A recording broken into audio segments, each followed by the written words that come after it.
Case 1. Vanessa Cameron and Susan Sutton. A $750,000 life insurance policy. A man who trusted the people around him. And a plot that began with a phone call from Mississippi and ended in a life sentence handed down nearly a decade after the crime was first committed. This is the case of Vanessa Cameron. On January 13, 2010, Samuel Allen Johnson Jr., a 26-year-old Via Metropolitan Transit bus driver in San Antonio, Texas, left his home expecting to collect money he was owed. He never returned. 4 days later, on January 17th, his remains were recovered by a patrol officer at a cemetery in East San Antonio. The discovery launched one of the most thoroughly documented murder-for-hire investigations in Bexar County history. To understand what happened, investigators had to trace the financial and personal history between Johnson and the woman prosecutors would ultimately identify as the architect of his death, his former girlfriend, Vanessa Cameron. The two shared a young son together. At the time of his death, Johnson was engaged to Erica Hinton Bridgeforth and was expecting another child. He and Cameron had a documented financial dispute stemming from an insurance payout of approximately $300,000 from a house fire. Johnson believed he was entitled to a portion of those funds. He had been trying to recover them for months. What Johnson did not know was that Cameron had also taken out a life insurance policy on him, naming herself as beneficiary, with a payout of $750,000. Cameron had traveled to Mississippi in the days leading up to the murder. Investigators would later establish this was a deliberate alibi construction.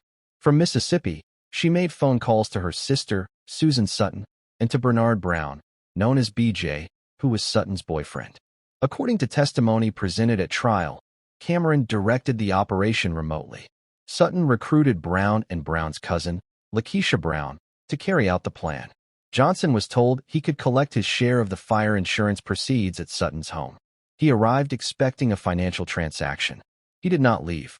According to witness testimony and physical evidence, Johnson was restrained and transported approximately 40 miles to a rural property near Seguin, Texas. He was killed there. His vehicle was later recovered 40 miles from the cemetery where his remains were found.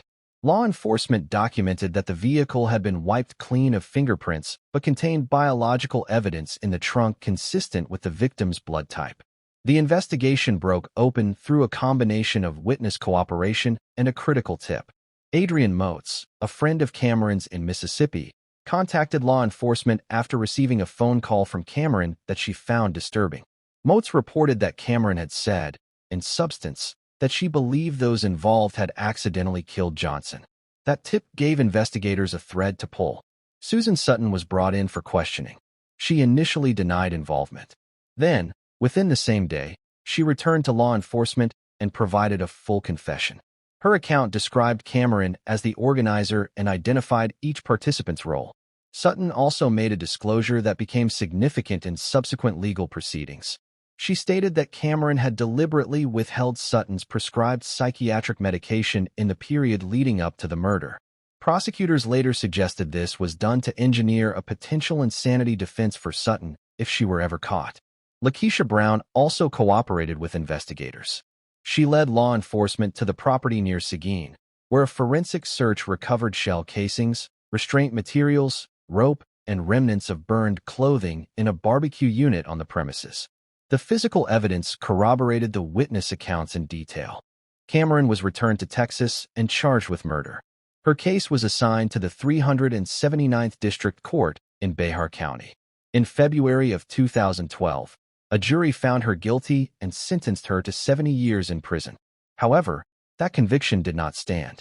The Fourth Court of Appeals reviewed the case and identified a procedural violation. Members of the public had been excluded from the courtroom during jury selection due to overcrowding. The Texas Court of Criminal Appeals affirmed the appellate ruling, case number PD 1427-13, finding that the exclusion constituted a violation of Cameron's right to a public trial.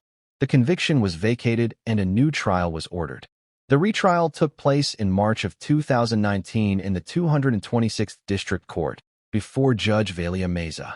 Prosecutors presented the same evidence: financial motive, the life insurance policy, phone records establishing Cameron's remote coordination, and the testimony of co-defendants who had already pleaded guilty. The jury deliberated for less than 1 hour. Vanessa Cameron was convicted of murder a second time and sentenced to life in prison. Susan Sutton received 25 years in exchange for her testimony. Lakeisha Brown received 20 years. B.J. Brown was acquitted at a separate trial in October of 2013. Cameron is currently incarcerated at the Dr. Lane Murray Unit in Gatesville, Texas. Under Texas law, she is eligible for a parole hearing in February of 2044. Her case was subsequently examined on Oxygen Network's documentary series Snapped, Season 32, Episode 19, and on Investigation Discovery's Diabolical. Susan Sutton, the sister whose cooperation became the foundation of the prosecution's case, provided investigators with something courts rarely receive in murder-for-hire prosecutions, a first-person account from inside the conspiracy. Her testimony established not only Cameron's role as the director of the operation, but also the calculated way in which Cameron managed those around her, including the deliberate withholding of medication from her own sister to maximize control over the outcome. The legal record of this case is among the most extensively documented murder-for-hire proceedings in modern Bexar County court history. Case 2. Jamie Lee Rosales and Myra Rosales. A 2-year-old child died. A woman weighing over 1,000 pounds confessed to causing the death, and then investigators discovered that the confession, every word of it, was false. This is the case of the Rosales sisters. On March 18, 2008, emergency services were called to a home in La Joya, a municipality in Hidalgo County in the Rio Grande Valley of South Texas. The call reported that a 2-year-old child had become trapped under a bed. Responding officers and paramedics found Eliseo Rosales Jr. in critical condition. He was transported to the intensive care unit at Rio Grande Regional Hospital in McAllen.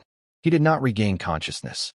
On March 20, 2008, 2 days after the initial emergency call, the 2-year-old child died. At the scene, investigators interviewed the child's aunt, Myra Lisbeth Rosales.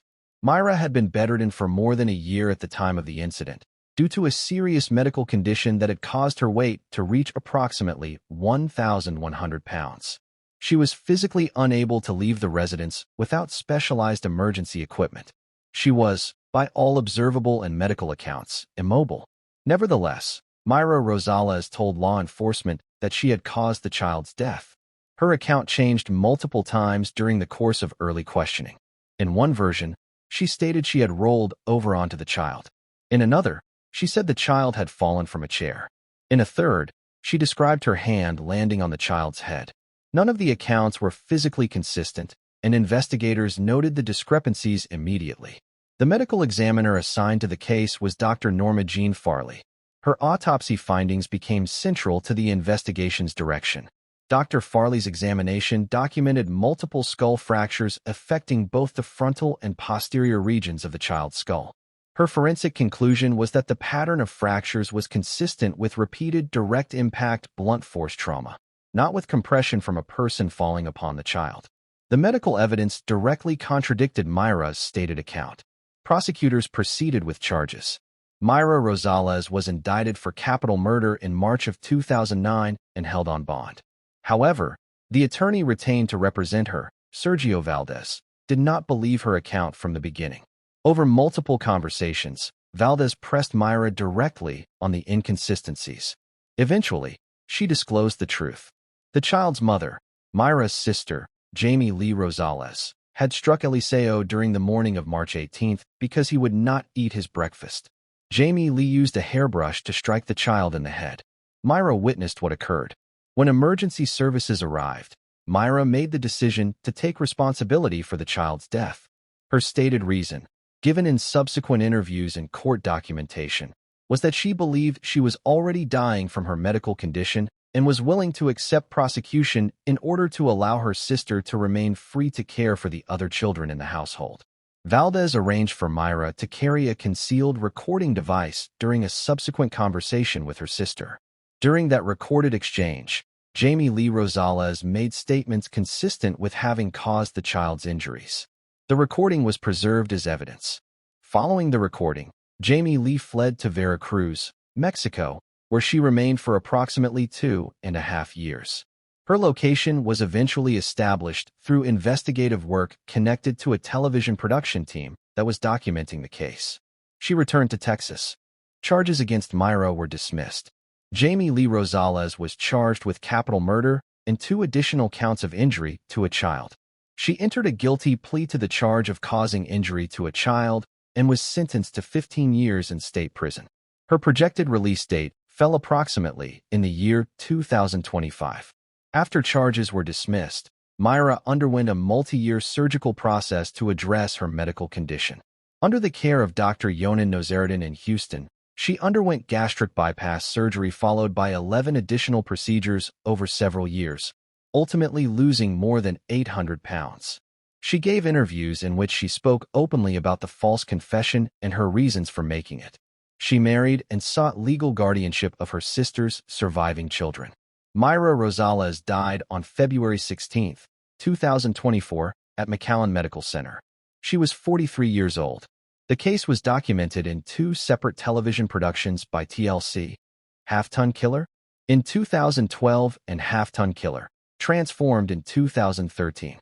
From an investigative standpoint, this case illustrates the critical role of forensic pathology in examining witness statements that cannot be substantiated by physical evidence. The medical examiner's findings, specifically the fracture pattern inconsistent with the stated mechanism, were the pivot point on which the entire investigation turned. Without that forensic analysis, a woman who had committed no crime would have faced capital murder charges. The actual perpetrator would have remained free. It also stands as a documented case of a false confession made not under coercion by law enforcement, but out of a conscious decision by a family member to absorb criminal liability to protect a sibling. Defense attorney Sergio Valdez's persistence in challenging his own client's account was the second factor that brought the true circumstances to light. Both the forensic process and the legal process functioned as intended, eventually. Case 3. Leah Brewer and Joanne Kometsiva. David Peeler was found dead in an apartment in Lacey Lakeview, Texas. The physical evidence documented 52 separate injuries. 2 sisters, one who had a prior documented history of violence against the victim and one who helped remove evidence from the scene, were both arrested. This is the case of Leah Brewer and Joanne Kometsiva. Lacey Lakeview is a municipality within McLennan County, located adjacent to the city of Waco in central Texas. On April 24, 2023, Lacey Lakeview Police Department officers responded to an address on Myers Lane at the Village Square Apartments. Inside one of the units, they found the remains of David Ralph Peeler Jr., age 44. He had died from injuries consistent with multiple penetrating wounds. The medical examiner's subsequent report documented 52 to 54 separate wound sites concentrated on the torso and neck region. A knife was recovered from the scene. Physical evidence at the apartment included food preparation materials arranged for what appeared to be a meal for 3 individuals, and 3 chairs arranged around a common area, indicating the presence of multiple people in the residence prior to the victim's death. Investigators noted that a knife consistent with the wounds had been present in the residence, but was not among the items recovered. Leah Cecilia Brewer, age 38, was identified as the primary suspect. Brewer and Peeler had a documented relationship history, including a documented prior assault incident in October of 2022, in which Brewer had been involved in an altercation with Peeler. Court records established that the relationship had been marked by conflict over an extended period. Joanne Ari Kometsiva, age 34, was Brewer's sister. Both women were residents of Oklahoma. Investigators reviewing surveillance records from the evening of April 24 identified the 2 sisters leaving the apartment complex and contacting a rideshare service. Transportation records placed both women at the location and documented their departure following the estimated time of Peeler's death. In the days following the killing, a jail informant provided information regarding Kometsiva's actions in the aftermath of the crime. According to that information, Kometsiva had participated in the disposal of multiple items of evidentiary value, including the knife used in the incident, the victim's mobile telephone, and clothing items that had been exposed to biological material. The items were discarded in a refuse container near a separate residential complex in the vicinity. Prosecutors evaluated the evidence against each sister separately. The physical and testimonial evidence established Brewer as the person who had caused Peeler's death. The evidence regarding Kametsiva, however, did not support a murder charge. While she had been present in the residence at or around the time of the killing, investigators and prosecutors concluded that the available evidence placed her role in the aftermath, specifically in the disposal of evidence, rather than in the act itself. Leah Brewer entered a guilty plea to murder on April 14, 2025, before a McLennan County court. She was sentenced to 35 years in the Texas Department of Criminal Justice. Under the terms of the plea agreement, she waived her right to appeal. She becomes eligible for parole consideration after serving approximately half of the sentence. The murder charge against Joan Kametsiva was dismissed by prosecutors in August of 2025 after a full review of the evidence. She entered a guilty plea to the charge of tampering with physical evidence, classified as a third-degree felony under Texas law. She received a sentence of 5 years, with credit applied for the 436 days she had already served in pretrial detention. The case illustrates a pattern that investigators and prosecutors encounter in a subset of cases involving family co-conspirators, a distinction between the person who committed the underlying crime and the family member who acted to protect that person in the immediate aftermath. The law treats those two roles differently. Texas Penal Code provisions on tampering with evidence carry significantly lower penalties than a murder charge, and prosecutors are bound to charge based on what the evidence will actually support at trial. The forensic documentation of 52 wound sites, carefully counted and cataloged by the medical examiner, established the severity and intentional nature of the attack beyond reasonable dispute. That documentation, combined with rideshare records placing both women at the scene, the informant's account regarding evidence disposal, and the physical recovery of items from the identified refuse location, built a case that resolved without either defendant proceeding to trial. The case closed with Brewer serving a 35-year sentence and Kametsiva serving a significantly shorter term for her role in the evidence disposal. Case 4. Brenda Garcia and Tanya Garcia. A 12-year-old child came to two sisters looking for protection. For 6 months, federal prosecutors allege those same sisters held her captive, subjected her to systematic abuse, and lied to child welfare authorities about her whereabouts. This is the case of Brenda Garcia and Tanya Garcia. In early March of 2025, a 12-year-old child, whose identity is protected under federal law, arrived at the residence of Brenda Mariana Garcia, age 39, in the Montgomery County area of Texas, located north of Houston. The child had been living with an uncle who was alleged to have subjected her to sexual abuse. The child had sought assistance from Brenda Garcia, whose daughter was acquainted with the uncle. Brenda Garcia took the child in. What followed, according to a federal indictment returned by a grand jury on January 14, 2026, was a period of approximately 6 months during which the child was held under conditions that federal prosecutors described as captivity and involuntary servitude. The indictment charged both Brenda Garcia and her sister, Tanya Yvette Garcia, age 37, with 1 count of kidnapping and 1 count of forced labor, each carrying a maximum sentence of life in federal prison. According to court documents filed in the Southern District of Texas, the child was subjected to systematic physical mistreatment over the course of the 6-month period. She was struck with multiple objects, cords, belts, electronic device chargers, and other implements, and was required to perform all household labor, including care of livestock on the property. She was provided insufficient food, was restrained on multiple occasions, had her head shaved, and was subjected to conditions the indictment characterized as degrading. Federal court documents also stated that the defendants made recorded statements telling the child to end her own life. During this period, Texas Child Protective Services made inquiries regarding the child's whereabouts. According to prosecutors, Brenda Garcia told CPS investigators that the child had been returned to Honduras. That statement was false. The child remained on the property throughout the period of CPS contact. On September 28, 2025, the child escaped the residence and was encountered by members of the public on a roadway in the area. She was wearing minimal clothing, had visible injuries including a laceration on her forehead, and had a zip tie around her wrist. Emergency services transported her to Texas Children's Hospital in the Woodlands, where she received medical treatment. The Montgomery County Sheriff's Office opened an investigation in response to the child's report. Investigators from ICE Homeland Security Investigations joined the case following the disclosure of the child's immigration status. Evidence gathered during the investigation included security camera footage from inside the residence, recordings on the defendant's mobile devices, and electronic communications between the sisters that, according to prosecutors, included admissions regarding striking the child.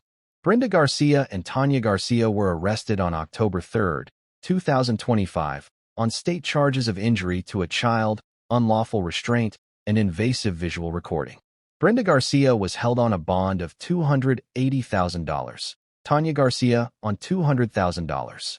3.5 months later, a federal grand jury in the Southern District of Texas returned the 2-count federal indictment. The federal charges, kidnapping and forced labor, superseded the state proceedings. Both defendants were transferred to federal custody without bond. The forced labor statute under which the sisters were charged, 18 United States Code, Section 1672, requires prosecutors to establish that a defendant used force, threats, or coercive means to compel an individual to perform labor or services. Federal prosecutors alleged the coercive conduct in this case included not only physical mistreatment, but the systematic removal of the child's freedom of movement, her isolation from any outside contact, and the fraudulent misrepresentation to CPS that she had left the country. The case is pending as of April of 2026. Both defendants have entered not guilty pleas to the federal charges. The child is in the care of Child Protective Services, pending further proceedings. The case drew coordinated response from the Montgomery County Sheriff's Office, ICE Homeland Security Investigations, and the Southern District of Texas U.S. Attorney's Office, a multi-agency structure that reflects the jurisdictional complexity of cases involving both state criminal conduct and federal human trafficking statutes. Federal prosecution was initiated in part because of the interstate and immigration dimensions of the case, which placed it within federal jurisdiction regardless of the geographic location of the offense. Case 5. Troy Shea Hall and Shamia Hall. 2 cases. 2 sisters. 21 months apart. In each case, the perpetrator used a kitchen knife. In each case, the victims were their own children. And in each case, the criminal proceedings were shaped by questions about mental competency that the Texas court system had to resolve separately for each twin. This is the case of Troy Shea and Shamia Hall, identical twins born July 11, 1997. These 2 cases are presented together because the criminal justice system processed them in direct relation to one another, and because both courts, in Dallas County and in Ellis County, were required to address the prior case history of one sister when evaluating charges against the other. The 2 acts were independent. The 2 women did not conspire together. But the parallel nature of what occurred, and the way each case informed the legal proceedings of the other, makes them inseparable in any factual account of sibling criminality in Texas. Troy Shea Hall, Dallas County, June 17, 2021. In June of 2021, a 7-year-old child died in South Dallas. An off-duty Dallas County Sheriff's deputy who resided next door to the family responded to sounds of distress from the adjacent property. Upon investigation, the deputy intervened and transported the child to a nearby fire rescue station. The child was taken by emergency services to Baylor University Medical Center, where she was pronounced dead. The child was Madison Petrie, Troy Shea Hall's daughter. A 16-year-old boy who was also present in the residence sustained non-fatal injuries. Troy Shea Hall's mother, who was in the home at the time, also sustained minor injuries during the incident while attempting to intervene. Troy Shea Hall was placed under arrest at the scene and transported to Lou Sterrett Justice Center in Dallas on a bond of $1,500,000. Neighbors told investigators that Troy Shea Hall had been released from a psychiatric facility shortly before the incident. Dallas police confirmed that information and incorporated it into their assessment of the case. Hall was charged with capital murder and aggravated assault with a deadly weapon. Competency proceedings were initiated. On October 12, 2021, a court found Troy Shea Hall incompetent to stand trial and ordered her committed to North Texas State Hospital, a state psychiatric facility. As of April 2026, she remains committed to that facility.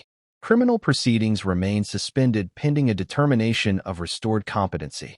Shamia Hall, Ellis County, March 3, 2023. 21 months after Madison Petrie's death, Shamia Hall, Troy Shay's identical twin, was at her home on Harris Street in Italy, Texas, a small city in Ellis County, located approximately 40 miles south of Dallas. On the morning of March 3, 2023, a Texas Child Protective Services caseworker arrived at the residence for an unannounced visit. The caseworker had reason to believe that Shamia was having unsupervised contact with her 5 children, who had previously been ordered removed from her custody. The caseworker arrived, made contact with Shamia, and determined that the children were present. She made the decision to initiate removal. At some point during the caseworker's presence at the scene, Hall re-entered the residence. When she returned to the exterior of the home, law enforcement was notified. Officers arrived within approximately 5 minutes of that call. Upon entering the residence, they found 5 children in a rear bedroom, all with injuries. 3 of the 5 children were pronounced dead at the scene. The 2 surviving children were transported to separate children's hospitals in the Fort Worth and Dallas areas and received emergency medical treatment. The children who died were identified as Legend Chapel, age 6, Alea Martin, age 5, and Aiden Martin, age 5, Alea's twin brother. The 2 surviving children were a 4-year-old boy and a 13-month-old girl. Shamia Hall was arrested at the scene. She was charged with 3 counts of capital murder, 1 count per deceased child, and 2 counts of aggravated assault against a family member. Bond was set at $2 million per capital murder count, for a total of $6 million. A grand jury returned a formal indictment on May 24, 2023. Ellis County District Attorney in Montgomery subsequently filed notice of intent to seek the death penalty. If convicted, Hall would become eligible for the death sentence under Texas Penal Code Section 19A, the capital murder statute, which applies when multiple children are killed in a single criminal episode. During the pretrial phase, prosecutors and defense attorneys disclosed that Troy Shay Hall's prior case, the Dallas County capital murder stemming from Madison Petrie's death, was directly relevant to the competency and mitigation proceedings in Shamia's case. Defense attorneys indicated they would present the parallel family history in any penalty phase proceedings. The case is pending as of April 2026. Hall remains in Ellis County custody. Prior shared history. Court records established that in 2017, both sisters were jointly involved in a domestic incident in which they confronted an individual known to Troy Shay. At that time, both sisters received deferred adjudication probation for their respective roles.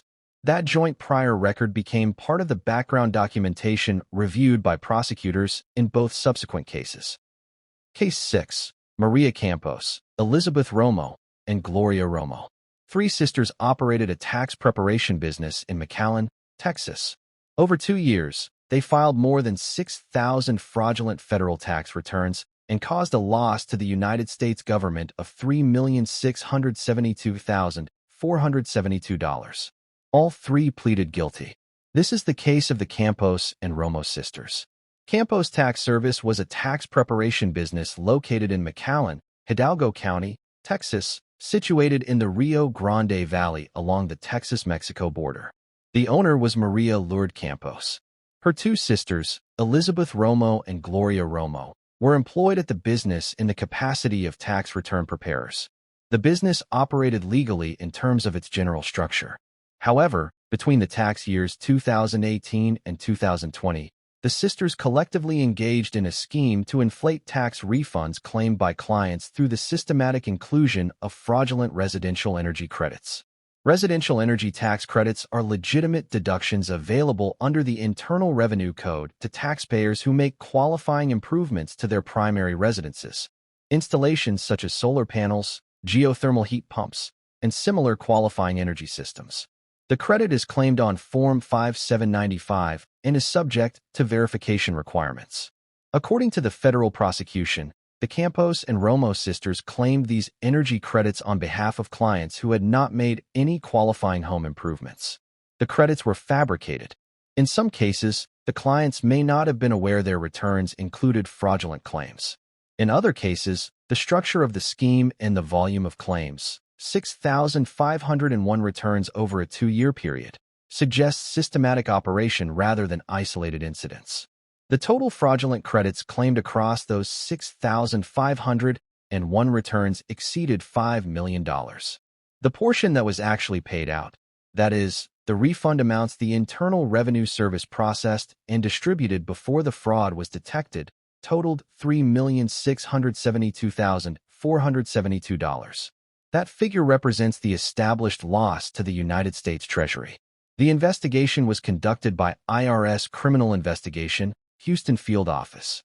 IRSCI is the law enforcement arm of the Internal Revenue Service, responsible for investigating financial crimes with a tax nexus. The Houston Field Office covers the Texas Gulf Coast region, including Hidalgo County. Investigators analyzed the 6,501 returns, cross-referenced the energy credit claims against property records and contractor databases, and identified the pattern of fraudulent entries across the filing period. All 3 sisters were identified as participants in the scheme. Maria Lourdes Campos, as the owner of the business, bore primary responsibility under the prosecution's theory. Elizabeth Romo and Gloria Romo, as employees who prepared returns, were charged based on their direct involvement in filing individual fraudulent returns. Each sister was charged with conspiracy to aid and assist in the preparation and filing of false and fraudulent federal tax returns, a felony count under Title 26, United States Code, Section 7206-2. All 3 entered guilty pleas on May 2, 2024. Sentencing took place in September of 2024 before U.S. District Judge Drew B. Tipton in the Southern District of Texas. The court applied federal sentencing guidelines, which in tax fraud cases calculate the recommended sentence range based primarily on the total tax loss cost. Maria Lourdes Campos received 42 months, 3.5 years, in federal prison, followed by 3 years of supervised release. She was ordered to pay restitution of $151,741 to the IRS. Elizabeth Romo received 36 months, 3 years, in federal prison, followed by 3 years of supervised release. She was ordered to pay restitution of $119,793. Gloria Romo received a sentence of 1 year of supervised release with no prison term. She was ordered to pay restitution of $9,528. The disparity in Gloria's sentence reflects a determination by the court, consistent with the prosecution's recommendation, that her level of involvement in the scheme and the number of fraudulent returns attributable to her preparation was substantially lower than that of her sisters. The case represents the single largest documented tax fraud operation attributed to sisters acting as co-conspirators in Rio Grande Valley court records. The 6,501 return volume is particularly notable. It indicates not a small number of individually inflated returns, but an operational approach in which fraudulent credits were applied across the client base at a systemic level over multiple filing seasons. Case 7. Mary and Laura and Melissa Janet Lara.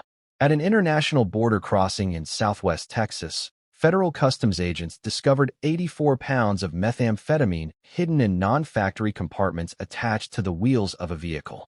The 2 women in that vehicle were sisters from San Antonio. Both were convicted by a federal jury and sentenced to 24 years in federal prison. This is the case of the Lara sisters. The Eagle Pass Port of Entry is a federally operated international border crossing located on the Rio Grande in Maverick County, in southwest Texas. It is one of the primary commercial and passenger vehicle crossings on the Texas-Mexico border, processing several thousand vehicles daily. United States Customs and Border Protection officers at this facility conduct primary and secondary inspections of arriving vehicles and their occupants, with authority to conduct searches under Federal Border Search Authority, a lower constitutional threshold than standard law enforcement searches, given the sovereign border context. On April 1, 2018, a vehicle arrived at the Eagle Pass Port of Entry. The occupants were 2 sisters from San Antonio, Texas, Mary and Laura, age 21 at the time of arrest, and Melissa Janet Lara, age 24. During primary inspection, CBP officers identified reasons to refer the vehicle to secondary inspection, a more thorough examination of the vehicle, its contents, and the occupants. During the secondary inspection process, CBP officers conducted a detailed search of the vehicle. The search included examination of non-standard structural areas, compartments that were not part of the original manufacturer's design for that vehicle model. In those non-factory compartments, which were attached to or integrated with the vehicle's wheel assemblies, officers located concealed packages. The packages were examined and field tested. The substance was confirmed as methamphetamine. The total weight recovered was approximately 38 kilograms, the equivalent of approximately 84 pounds. The Lara sisters were detained, and the case was transferred to Homeland Security Investigations, the investigative arm of the Department of Homeland Security responsible for cross-border criminal activity, including drug smuggling. HSI agents processed the arrest and coordinated with the U.S. Attorney's Office for the Western District of Texas, which has jurisdiction over the Del Rio and Eagle Pass regions.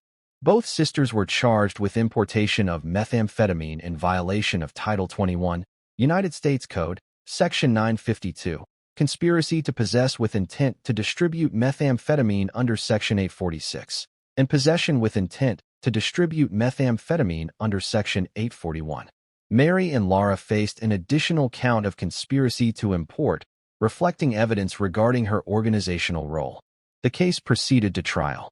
On July 17, 2019, approximately 15 months after the arrest, a federal jury in the Western District of Texas returned guilty verdicts against both sisters on all applicable counts. The trial record established that both women had knowledge of the concealed contraband, that the compartments were non-factory modifications, and that the quantity was consistent with distribution rather than personal use. 84 pounds of methamphetamine represents a street-level distribution quantity in the thousands of individual dose units. Sentencing took place on January 29, 2020, before U.S. District Judge Alia Moses in the Del Rio Division of the Western District of Texas. Judge Moses sentenced both Mary and Lara and Melissa Janet Lara to 24 years in federal prison, specifically 288 months, followed by 5 years of supervised release upon completion of the sentence. Mary was assessed a fine of $6,000. Melissa was assessed $4,500. The identical sentence length for both sisters reflects a determination that their culpability was equivalent. Both participated knowingly in the transportation of a controlled substance across an international border in sufficient quantity to constitute a trafficking-level offense. Under federal mandatory minimum sentencing guidelines applicable to drug trafficking offenses of this scale, significant prison terms are structurally required. The ICE press release accompanying the sentencing, dated from the San Antonio field office, confirmed the 24-year terms and characterized the prosecution as part of a broader HSI initiative targeting cross-border methamphetamine trafficking through the Southwest Texas border region. The case underscores the effectiveness of secondary inspection protocols at ports of entry. The discovery of non-factory wheel compartments is a known concealment method documented in multiple federal prosecutions along the Southwest border. CBP training on identifying vehicle modifications is a direct operational response to this technique, and the Eagle Pass secondary inspection process that detected the Lara sisters' cargo exemplifies that protocol in practice. Case 8.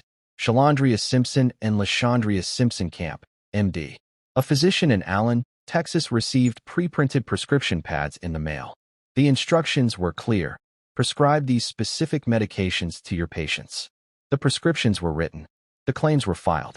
And over 6 years, the scheme generated $170 million in fraudulent healthcare billings. The person sending the prescription pads was the physician's identical twin sister. This is the case of the Simpson twins. Shalandria Simpson and LaShondria Simpson Camp, MD, were identical twin sisters and graduates of Texas City High School, class of 1997. Both pursued advanced degrees in healthcare fields. Shalandria earned a doctorate of pharmacy from Texas Southern University in Houston, where she subsequently served as a faculty member. She owned and operated 2 pharmacies in the Houston metropolitan area, Advanced Pharmacy and True Care Pharmacy. Her twin sister, LaShondria, earned a medical degree and operated AccuHealth Injury and Wellness, a clinic in the Richardson/Allen area of Collin County, north of Dallas. On September 7, 2023, a federal grand jury in the Southern District of Texas returned a 13-count indictment under case number 423-CR-415. Both sisters were named as defendants, along with a third individual, Shayla Bryant, age 38, a pharmacist and business manager at one of Shalandria's Houston pharmacies. The scheme, as documented in the indictment and supporting affidavits, operated from approximately 2016 through 2022, 6 years. The target of the fraud was the United States Department of Labor's Office of Workers' Compensation Program, which administers disability and medical benefits for injured federal employees. Among the most significant population of DOLOWCP beneficiaries are employees of the United States Postal Service, a large federal workforce with high rates of work-related physical injuries. Shalandria Simpson's pharmacies submitted claims to DOLOWCP for medications. The medications billed were high reimbursing. That is, the federal reimbursement rate for these specific drugs was substantially higher than for common generic medications. DOLOWCP reimbursements are based on established fee schedules, and certain compounded or specialty pharmaceuticals are reimbursed at rates significantly above their cost to the pharmacy. According to the indictment, Shalandria first conducted what prosecutors described as a systematic testing phase. She submitted claims using fabricated patient information to determine which drug categories generated the highest reimbursement rates before identifying those drugs as the target medications for the broader fraud. Once reimbursement-favorable drugs were identified, she prepared pre-printed prescription forms listing those specific medications and distributed them to her twin sister's clinic in Allen and to a medical clinic in Louisiana. LaShondria Simpson Camp, MD, received these pre-printed forms and, according to the indictment, distributed completed prescriptions for the listed medications regardless of whether those medications were medically indicated for the patients in question.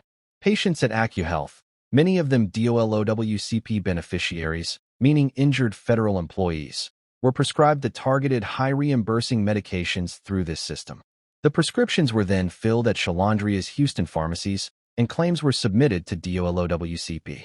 In exchange for her role in generating the fraudulent prescriptions, LaShondria Simpson Camp received kickback payments of approximately $1,650,000. Those payments were routed through a cosmetic spa business to obscure their origin and nature. Email evidence recovered by investigators included spreadsheets labeled, in the metadata, as payments.xlsx, which contained detailed calculations of the kickback amounts owed to LaShondria for each prescription generation period. The total amount billed to DOLOWCP across the 6-year scheme was approximately $170 million. Of that total, approximately $53 million was actually paid out by the government before the fraud was detected and the scheme disrupted. When Shalandria Simpson learned she was under federal investigation, she attempted to conceal the remaining proceeds of the fraud. Investigators documented her use of more than 10 separate bank accounts and a cryptocurrency wallet to move and obscure funds. The investigation was conducted jointly by the U.S. Postal Service Office of Inspector General, which has jurisdiction over fraud involving USPS employees and their benefit programs, along with the Department of Labor Office of Inspector General, the FBI Houston Field Office, and the Department of Veterans Affairs Office of Inspector General. The indictment was unsealed and publicly disclosed on September 26, 2023. Both sisters were arraigned and entered not guilty pleas. Shalandria Simpson faces a theoretical maximum of 125 years in federal prison based on the cumulative counts. The case is pending as of April 2026. Case 9. Sandra Johnson and Natalie Jang. One sister was a claims manager for a major retail corporation. The other sister was a claims adjuster for the insurance company that processed those same claims. Together, they were positioned on both sides of the same transaction. Over the course of the scheme, they approved 26 fraudulent injury claims and collected more than $2 million. This is the case of Sandra Johnson and Natalie Jang. Garden Ridge Pottery was a Texas-based home decor retail chain with locations across the southern United States. The company has since rebranded as At Home Stores and continues to operate. At the time relevant to this case, Garden Ridge maintained a self-insured workers' compensation and premises liability claims program. a standard risk management structure for large retailers in which the company retains financial responsibility for injury claims filed against it, rather than purchasing fully insured coverage from an external carrier. To administer those claims, Garden Ridge contracted with Hammerman and Gaynor Incorporated, a third-party claims administration firm. Third-party administrators process, investigate, evaluate, and settle claims on behalf of their client companies. Their adjusters are the professionals who communicate with claimants, gather documentation, obtain medical records, and ultimately recommend settlement values. Sandra Johnson held the position of claims manager at Garden Ridge. In that role, she had authority to review and approve claims settlements. She was, in effect, the corporate officer responsible for making final decisions on payouts.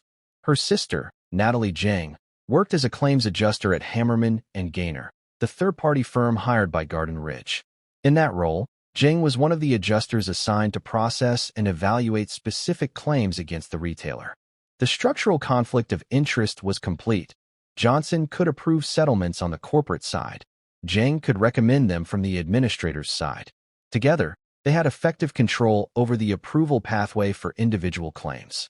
According to the federal indictment filed on June 2, 2014, in the Southern District of Texas, the sisters conspired with two additional individuals, Darlene Drummer and Nisha Hall, who served as recruiters.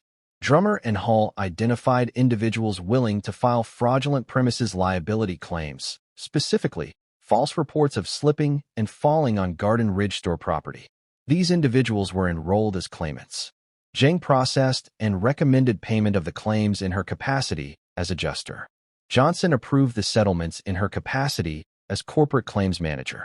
26 fraudulent claims were processed through this mechanism. The total proceeds were $2,063,436. The funds were distributed among the conspirators. The investigation was conducted jointly by IRS Criminal Investigation and the U.S. Postal Inspection Service, with assistance from the Houston Police Department. Financial forensic analysis identified the pattern of claim approvals and cross-referenced the claimants with each other, revealing that multiple unrelated individuals had filed remarkably similar claims, processed through the same administrative channels, approved by the same corporate officer, with proceeds distributed through coordinated financial transfers.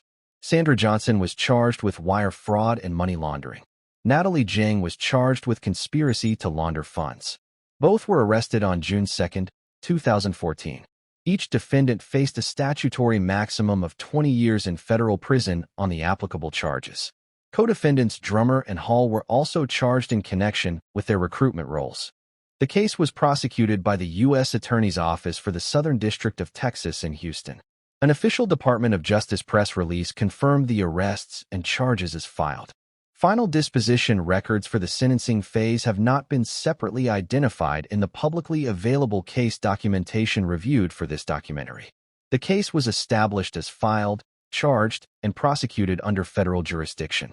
The structural element of this case, two sisters occupying complementary positions in the same claims approval process, is notable from a corporate fraud prevention standpoint.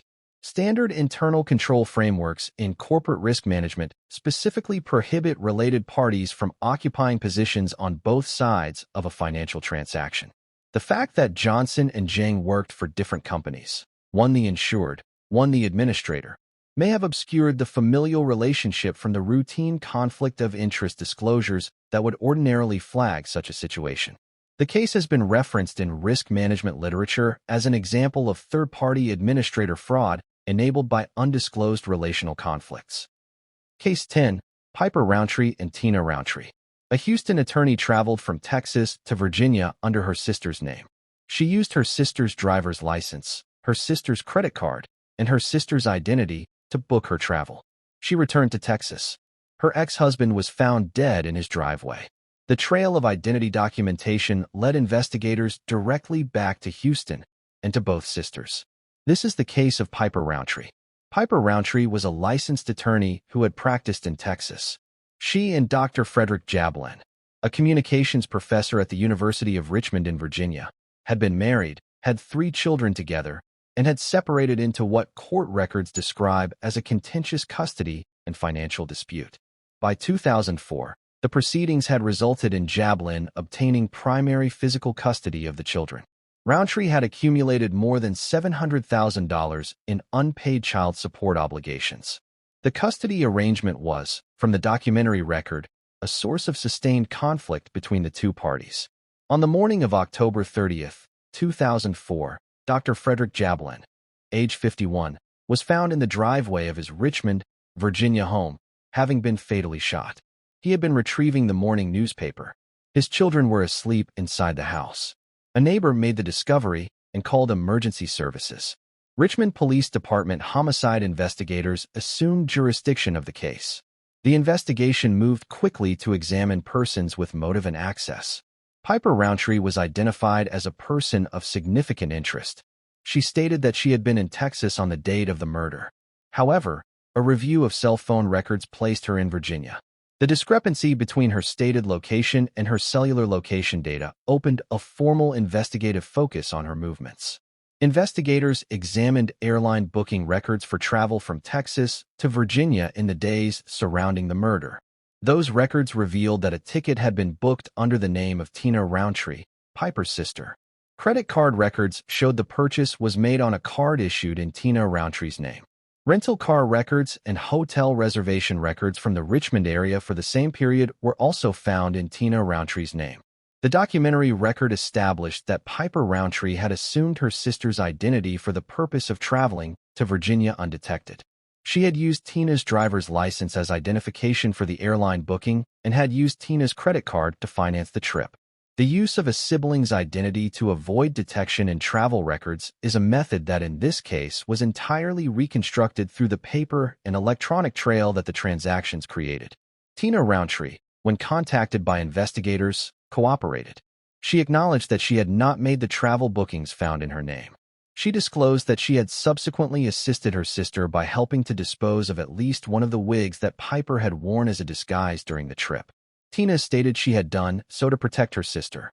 Surveillance footage from hotel and rental facilities in the Richmond area, combined with the identity documentation trail and the cell phone records, established Piper's presence in Virginia on the date of the murder.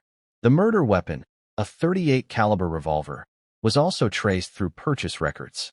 Evidence from Texas indicated that Roundtree had practiced at a shooting range in the period prior to the murder. Piper Roundtree was arrested, extradited to Virginia, and tried in Virginia Circuit Court for first-degree murder. The trial concluded in February of 2005. After deliberating for less than 1 hour, the jury returned a guilty verdict. On May 7, 2005, the court sentenced Piper Roundtree to life in prison on the murder conviction, plus 3 additional years for use of a firearm in the commission of a felony. She was subsequently disbarred in both Texas and Virginia. Tina Roundtree was charged in Harris County, Texas, with attempted evidence tampering, a misdemeanor charge reflecting the limited nature of her documented role in the aftermath. She entered a guilty plea and received a sentence of 9 months of community service. Under the terms of the plea, her record was cleared upon completion. She was not charged with involvement in the murder itself. Parole proceedings for Piper Roundtree took place in 2020. The Virginia Parole Board declined to grant release. She is next eligible for parole consideration in 2033. She remains incarcerated at Fluvanna Correctional Center for Women in Troy, Virginia. The case was documented in the book Die, My Love by true crime author Catherine Casey, published in 2007. It was also examined on NBC's Dateline and on the Oxygen Network's Snapped series. The case is legally notable for 2 reasons. First, the use of a sibling's identity to construct a false travel record demonstrates how familial trust can be instrumentalized for criminal planning. A sibling's identification documents are accessible in ways that a stranger's are not, and the physical resemblance between sisters can make impersonation feasible at document checkpoints. Second, the evidence tampering charge against Tina and the murder charge against Piper underscore the same legal distinction visible in Case 3, between the person who committed the underlying crime and the family member who acted after the fact in an attempt to obstruct the investigation. Texas and Virginia law both recognize that distinction, and the sentences, life versus community service, reflect it clearly. If you made it to the end of this documentary, please take a moment right now to hit the like button. It helps this channel reach more viewers who want factual, research-backed true crime content. Drop a comment telling us which case you think had the most significant investigative turning point. We read every one. And if you are not yet subscribed to Crime Doc, subscribe now and turn on your notifications. New documentaries upload regularly. Thank you for watching Crime Document. We will see you in the next one.